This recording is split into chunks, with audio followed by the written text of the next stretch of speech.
getting ready for next weekend at heading to Matsuri. A little bit of prep work on shop car, Joel's car, and the S14. So we're on the second day of trying to get this thing running again. Yep. The last time we were here, we pretty much bolted a whole new suspension drivetrain setup on it. Yep. And today we're mostly focusing on getting the motor running. Okay.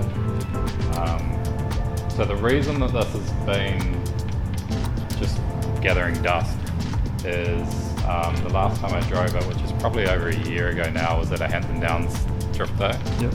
And two things went wrong. One of the fuel pumps crapped out and then sent some of its guts through the fuel system. Kind of blocked the injectors, and there's a whole bunch of like gold dust through the fuel rail if you look down it. Great.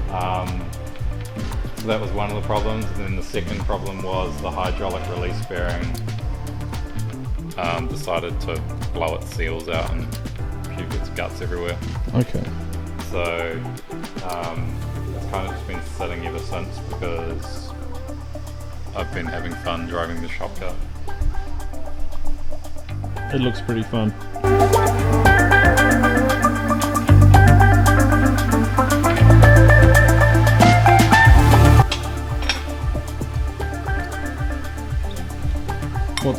What kind of fuel pump is this?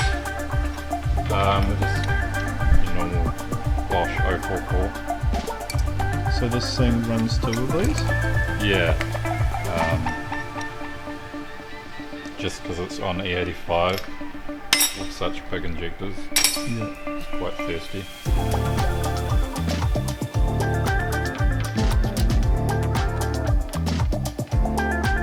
Do you want to give us a brief history and a bit of a rundown on this motor? Originally, this car, when I finished building it, we decided to do D1 and Z.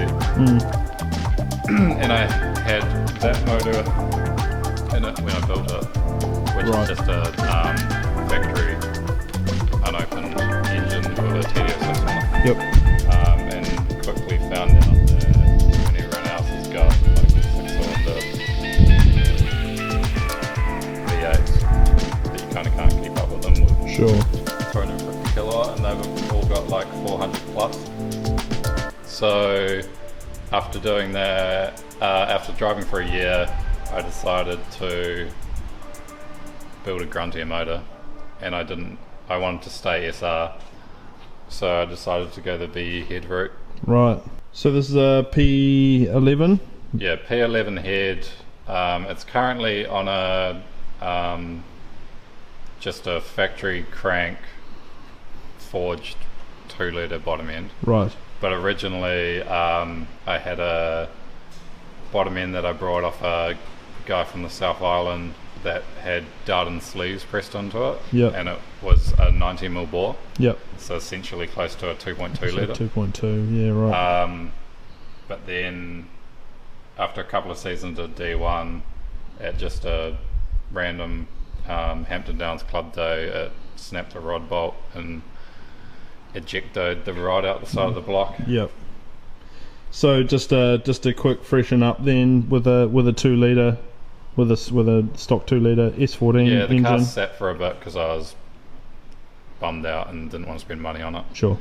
And then when Mad Mike had his first Summer Bash event, I decided to get the car going, so I just built this 2-litre bottom end. Cool. Because it's a bit cheaper than sleeving a block. Yeah, I can imagine that being pretty expensive. So what's a turbo then? It's a EFR, a Borg Warner EFR 7670. Okay. So that's is that a big turbo for this engine? It's pretty reasonable. It's kind of around the same size as like a Garrett 3582. Right, yeah, because I mean looking at it, looks like exhaust housing looks a lot bigger than what we're running with our GDX 3071s. Yeah, physically they look a bit funky because it's got such a big, like physically big exhaust housing. Yeah, it seems huge. And then the smaller compressor housing. Yeah. But that's purely just because it's internally gated, and they need that like volume inside it to get a big enough internal gate that it doesn't. Right. So how big's then how big is the internal gate on it then? I'm not sure exactly. I think they're around like a 42mm. It's pretty sizable, isn't it? Cool. So that's a Borg-Warner EFR. So, and it's got the factory, or the Borg-Warner built-in EFR. Yeah, so they come and a boost solenoid. They come with a boost solenoid bolted to the compressor housing, and then a plumb-back style blow-off valve, which is in the housing as well. Yeah. Okay. And the blow-off valve actually, when it opens, fires the compressed air back onto the turbine wheel. So and that's to keep it spinning, like spooled up as well, I suppose. Yeah, sort of. Like that's the theory behind it. Anti-lag style. Sure. Okay, and it's on one of your manifolds. You made the manifold? Yeah, that was the first sort of thick-walled turbo exhaust manifold I ever made. Wow. And that's stainless and yes. pretty sizable, isn't it? I mean, like that's Schedule 40 stainless, but 1.5 inch. Yeah, so that's the next size up from what we're running with our cars. Yeah. Yeah. Looking back on it, I could probably go to the same size runners and probably pick up a bit of response time. Yeah, right. But I don't know, back then I was all like, about the big is better. Yeah, sure. Okay, and you got over here, you got a pretty nice intake, throttle body intake manifold set up. So that's so all hypertune stuff and some nice. Did you make that fuel rail? No, that's hypertune as well. Is that hypertune? Oh, okay, so the whole shebang's hypertune. Yeah. So that hypertune, you originally had your own manifold that you'd made on there, but yeah, originally me and Graham made a manifold that I imported some materials from the States, like a header flange and some oval runners, and we made our own intake manifold, which was once again another first for us. Yep. And I was kind of for a while constantly having issues with cracking runner welds, just because 4 cylinders have so many harmonic vibrations. You have to you either have to have CNC runners like this one, or really well braced and welded runners. Sure. Okay. So you sort of just gave up the ghost on that because the hypertune. We got it like figured out in the end with some big gussets under there. Yeah. But I just got a good deal on this. Fair enough. So this one looks. It looks really saucy. And injector sizing. The ID 1700s. And on E85. Yeah. Yep. There's a fuel cell in the back with a couple of Bosch pumps turning them. Yep. And also we have in here some Fast and Furious specials. Some NOS. So do you want to give us a quick rundown on what the NOS is for and the theory behind it? That was another getting carried away with competition drifting thing. It's got a 4-speed Jericho dog box on it, and they've got, well, this one has quite a tall, well, they all kind of do, has quite a tall first gear. Sure. So in D1 I was finding that I'd kind of get gapped off the lines where it was like the type of track that was kind of like a drag race before the section. Sure. Just because it's quite, I wouldn't say it's laggy, but it's not a 2J or it's yeah, not right. LS. Yeah, of course. So just a shot, what sort of shot is it, like 50 horse or 100 horse or? I'm not actually sure what's in it at the moment. It's not actually, I've never had it running on the 2-litre. Oh, okay. That was from back when I had the 2.2. Oh, so was right. So it was even a problem with like bottom end response with the 2.2. It didn't really. Yeah, like it's not to fix bottom end response. Like you can drift the car perfectly fine. You just keep the revs up like every SR20. it was purely just getting it off the line. Sure. In a competition event. Okay. But I think it's like maybe only a 50 horsepower shot. It's pretty small. And that was all set up by Chris Wall from Prestige, the guy that tunes all our cars. Yep. And that's all controlled through the Link ECU. So it's what you call a dry system. Yep. It's purely just so one it's purely jet. NOS, and there's no fuel included The in fuel's there. added with the ECU With the through ECU, the injector. right? Okay. And the NOS only comes on, there's quite a few parameters, but it's pretty much from, I think, 2000 RPM and above. It has to be below 15 PSI boost. And there's a couple of other things, certain throttle percentage and stuff. Sure, yeah. But so pretty much all it does is it sprays NOS until the turbo spools up. Yep. And then it turns off. Okay. So you make the same peak horsepower, Yep. but you just make It faster almost. Yeah. the graph is kind of like nothing to $2,000 and then just spikes. Yeah, right. Gives it like more of a V8 style, Yep. like torque curve. And what are the numbers on this thing? It makes 450 kilowatt. And I think at the moment we're running about 28 PSI, 29 Oh, PSI. yeah, shoot. Okay. That's a lot. And what about torque? Not sure on the torque. Must be a lot. Must be like the 500 though, right? Yeah, I think it's like double Joel's car. Whoa! Okay, that's cool. So yeah, you mentioned before the Jericho. So just a normal Jericho and a big grunty clutch in there, and that's basically it for the driveline. Yeah, well, that's another thing is when I built the VE, originally it just had an RB25 box on it. Yeah. And I knew that wasn't going to last very long. So these are kind of like, at the time, the cheapest dog box Sure. you could go with. Yeah. So I just picked up a Jericho, made an adapter plate, and then just run an auto SR Bellhauser. Sure. Okay, so the chassis then. Do you want to tell us about the chassis a little bit? Yeah, so this is kind of like... Because obviously people probably, I mean, some people probably know that you had a pretty internet famous purple 180SX Yeah. with bronze TEs, which made the rounds years ago. Yeah. So why did you get rid of that, and why did you build this? I kind of just got bored with that car, because back then we were kind of more focused on the cars than actually driving. So when you're focused on the car, once you buy a whole bunch of stuff for it and there's kind of nothing you can buy anymore, you kind of get bored of it.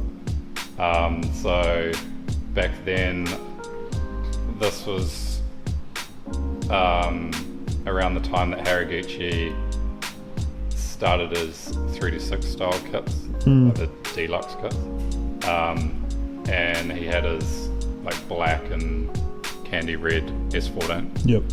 And as soon as I saw that, I kind of wanted to build a car in that style. Insert picture. In there. All right. So I actually brought S14 from Japan and kind of stupidly said to Joel at the time, because he was going over for a holiday, his first trip over there, I said that he could drive it at a couple of tracks. Okay. And then I get an email one morning, and he had stacked it pretty bad at the Zuka Great. So the back was all smashed in. It kind of worked out well because So this is this car? Well, kind of. Originally I brought that car in Japan because I was going to buy it, sell all the stuff out of it, and then build this car. Yeah. But Joel ended up crashing it, so we just parted the whole car, and then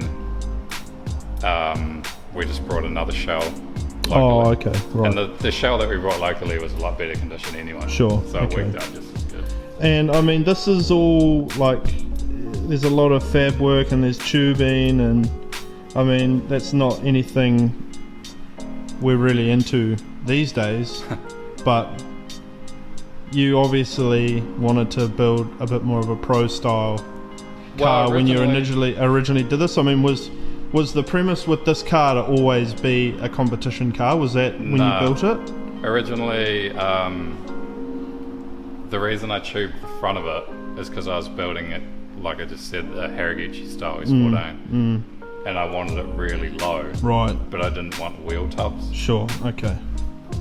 So, well, you can't. Well, yeah, you can kind of see it, but obviously the inner wheel wells are all cut out. We got some big bars here, and then obviously this front clip thing. So this all detaches anyway, doesn't it?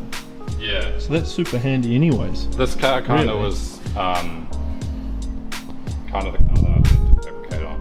Okay, so what about, so you did all the fab work on this car then? Yeah. So you've built this whole car, you learned to weld on this car, effectively. Pretty much the only thing that I like outsourced the car for was wiring the engine in, which that's what Chris did from Prestige. Yep. And dyno tuning it. Wow, okay. So the paint, the fab.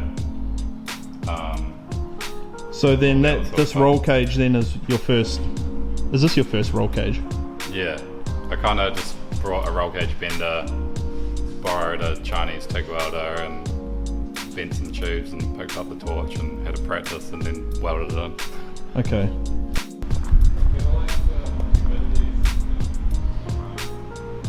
It's 100% gonna rain. We're in the shit. The pressure just dropped for sure. Yeah, you need to check the gun.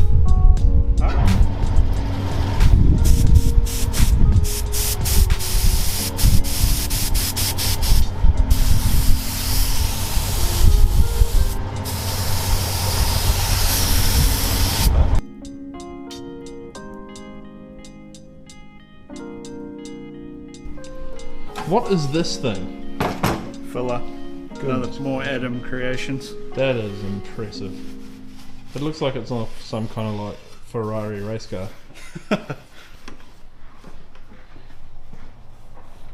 More special Adam fab. Alright, let's talk about the front end setup then, because obviously this isn't Wisefab. Why don't you have Wisefab out, Adam? Can't afford it. Oh. Would you want Wisefab though? Probably not. Not hating on it, just it's different, right? Not our thing. Yeah. Okay, so let's get a little rundown on the front end setup now. Obviously there is a relatively stock looking lower arm in there now instead of the Part Shop Max stuff. Yeah, so that's just a S14 extended 25mm. This has got the B knuckle in it that Naoki brought over with him. Yep. And we're pretty much just doing everything that he said to do with the shop car. Right. Because after driving that, I totally see why he does what he does. Yeah. It's crazy simple, but extremely effective. Yeah, it just does. It kind of makes the car do everything you want it to do. You still have to. You definitely have to drive the car. It's not just going to, like, you don't throw these in and you go out and you're doing crazy entries like him. Yeah. But yeah, it's nice having a car that you know is similar to his. So then when you suck, you can't blame like the car itself. Yeah. So there's a pretty massive spacer on the front. I mean, we don't really see this a lot. But so what have you got there? You've got there's a 50mm and is that an 8mm? Yeah, something like that. So that's kind of like one of the keys to his setup. He, on an S14, he lengthens the lower arm, but on an S13 he just runs a stock S14 style lower arm, right, which is a little bit longer than S13. Yeah. So pretty much you run a reasonable length lower arm and then get most of your wheel clearance through the wheel spaces. Right. And the reason he does that is because he likes little caster And normally when you reduce the caster that much, you reduce the self-steering effect quite a lot. Okay. But the wheel spacers, they space the wheel out so your wheels don't crash into everything. But they also, because they're giving you such a massive scrub radius, they generate some self-steer. Right, okay. Yeah, should we What get some has happened? What is this Frankenstein? It's the bumper that I ran over, and I want to try and make the most of it, so I glassed it back together. I think it was in one, that was a piece, to two, maybe, 3 or 4 pieces. Okay.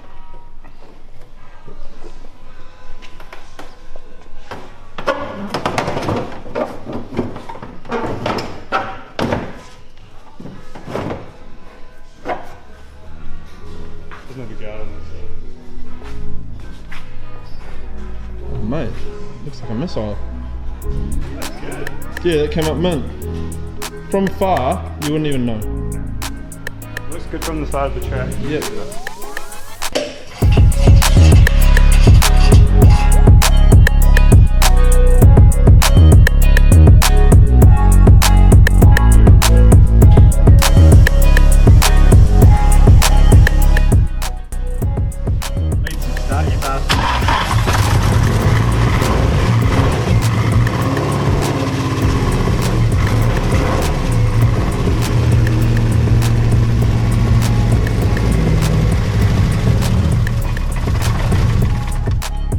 That sounds like it's missing cylinder, Change the